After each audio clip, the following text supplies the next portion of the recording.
They always told us that silence was a virtue, that the quietest girls made the best wives, that a thread tied around our wrist at 16 would keep our family's honor intact. But what they really meant was that our voices were dangerous, that our thoughts, our pain, our dreams could unravel the neat little myth they'd built around obedience and control. I didn't realize how heavy silence was until the moment I tried to break it. That day, everything cracked open. I remember running barefoot through the hallway, my feet slapping against the cold tile, my breath burning in my throat, the sting of the red thread tight around my wrist like a brand. I didn't care about modesty anymore, about whether my clothes were proper or if anyone saw too much. I hiked up my skirt and burst into the kitchen where the women were preparing food for the ceremony, the air thick with the smell of cardamom, cumin, and boiling rice, pots bubbling on the stove like they didn't know the world was about to change. They looked up in shock, mouths parted, eyes wide like I was a ghost. I choked out a plea, words tumbling from my mouth in a stream of desperation, and for a long second, no one moved. Most looked away, eyes returning to their cutting boards, their stirring spoons, their hands trained by decades of fear to keep working even when hearts were breaking. But then my Aunt Mira stepped forward. She'd always been different, rebellious in quiet, deliberate ways, like refusing to bow as low or reading forbidden books behind closed doors. That day, she didn't speak. She didn't have to. She moved to the kitchen doorway and planted herself there just as my father arrived, his face flushed with rage, breath coming in hard pants from chasing me. "Move," he commanded. She didn't. She just shook her head. A small gesture, but it felt like the earth shifted beneath us. And then another aunt joined her. Then another. Until the women, who had always been silent shadows in the background, formed a wall. They locked arms, their red threads flashing like warnings, but this time they weren't symbols of submission. They were chains linking them in defiance. My father tried to push past, barking orders, shouting about tradition, but they didn't move. Then my grandmother appeared. She never came to ceremonies anymore, content to sit in her dim room surrounded by faded photographs and the ghosts of her youth. But there she was, standing tall at 90, her white hair loose around her shoulders like a banner. She still wore her original red thread, the one tied when she was silenced at 16. It had faded to a near pink now, threadbare and barely holding on. With gnarled fingers, she pulled it off and let it fall to the floor. And then she spoke. Her voice was cracked, barely a whisper, but it felt louder than thunder. It had been 40 years since anyone had heard her say a word. "Stop," she said to her sons, her grandsons.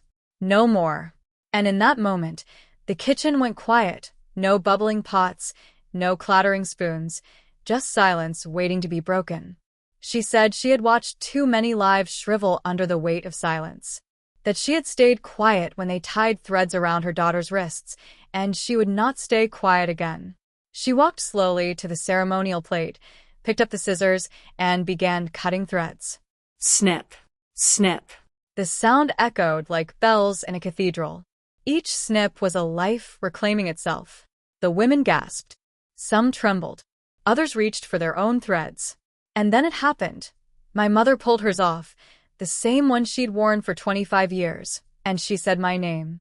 For the first time in my memory, my knees buckled. I hadn't known how badly I needed to hear it until then.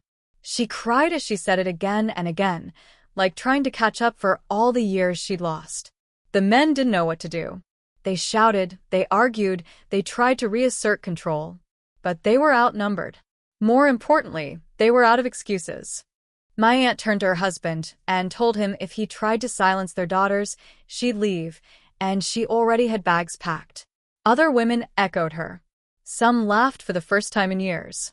Others wept, pulling threads from their wrists like they were peeling off shackles. My grandfather appeared, furious, shouting that tradition kept our culture strong, that rules were rules for a reason. But my grandmother, his wife of 70 years, laughed, a brittle, musical sound, and said, "What kind of culture thrives on stealing voices?" She asked if he even knew what his daughter's favorite colors were. Their fears, their dreams. He didn't answer, and in his silence, we heard the truth. That day, the ceremony crumbled. It became chaos, old resentments exploding like firecrackers, secrets unraveling, voices clashing. It was terrifying. It was beautiful.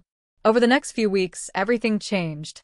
Our community, once so tightly woven, began to split. Some families stood with us.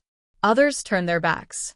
Cousins were shuffled between homes as parents fought over whether to cling to the past or step into something new. But we girls, we stayed strong. We kept our network alive. Texting, calling, sharing resources. We made a secret Facebook group where we could talk freely. Ms. Brown, the school counselor, connected us with lawyers and counselors who respected our culture but refused to let it be used as an excuse for abuse. Some of us filed reports. Some cases moved forward. Others didn't. But even the threat of exposure was enough to scare some of the worst men into backing off. The silence was cracking. My house became a sanctuary. At one point, 3 cousins were living with us.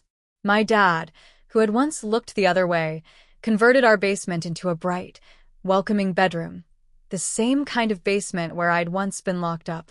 My mom, once voiceless, now made aloo parathas and mango kulfi, humming off-key and asking about my schoolwork. My father took longer. He lingered at the edges of conversation. One day, he sat beside me and asked me to teach him ASL. His fingers fumbled. He signed, "I'm sorry." I cried. It wasn't perfect, but it was a start.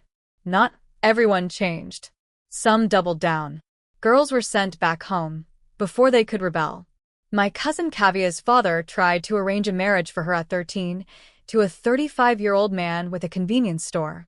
She recorded his plan on her phone and sent it to us. We called Ms. Brown.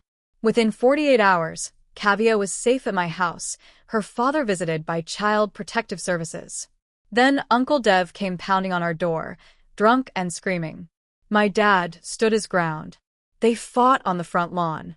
The police were called. Dev spent the night in jail. The traditional families responded by plotting in secret. Someone leaked their plan to pull all the girls from school and ship them back immediately. We had to act fast. Some girls filed for protective orders. Others went into hiding.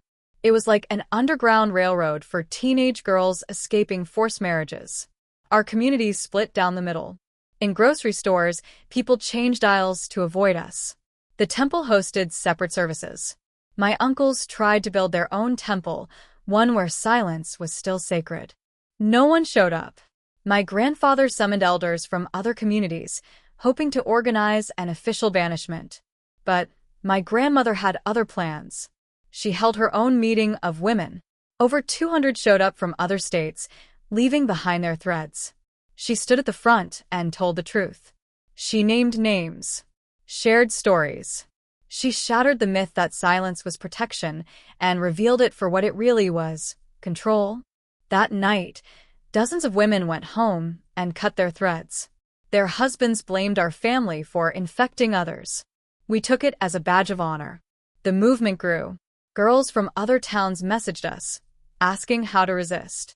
We taught them ASL, taught them how to speak without words when no one would listen. We built a nonprofit. Ms. Brown got an award. She brought us girls on stage. We signed "Thank you" in unison. She cried. But the threats kept coming. Tires were slashed. A brick came through our window. My dad installed security cameras. My mom learned to use pepper spray. We traveled in groups. We refused to be afraid. Then came Nia's birthday. Her parents had planned a symbolic ceremony, hoping to appease both sides. But when the thread was tied, Nia stood up, hands shaking, and gave a speech. She said she wanted to be a doctor. Said she loved her parents, but not their tradition. She removed her thread. Her mother cried and removed hers.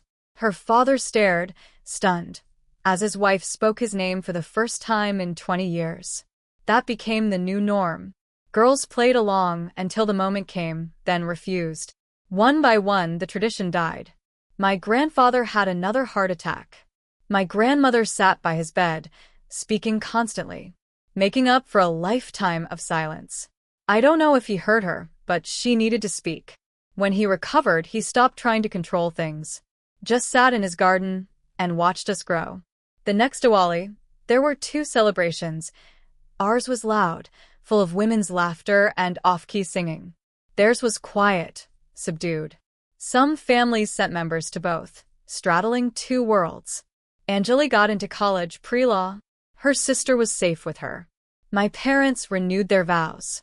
This time my mother spoke. Her voice wobbled, but it was hers. My father promised to listen. Not perfect, but real. We kept teaching sign language, but now it was a choice, not survival. Some older women struggled, arthritic fingers slow to shape the signs, but they persisted. They'd waited decades to speak. We built an organization, got funding, hired counselors, held workshops. Some women who had once been silenced became our loudest advocates. My cousin Maya's YouTube channel went viral. She got death threats, but also messages from girls across oceans. The red thread that had once bound us became a symbol of everything we'd overcome. When my grandmother passed, hundreds attended her funeral. Women spoke. Men listened. Even my grandfather wept. By the time I graduated high school, the silence tradition was mostly dead in our community. Some girls wore threads for a day. Some didn't wear them at all. The old families either adapted or left.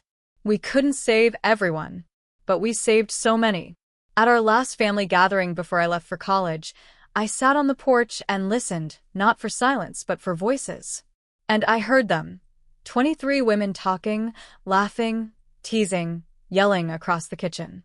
My youngest cousin performed a dance to a song she'd written herself. My mother told embarrassing stories about my childhood.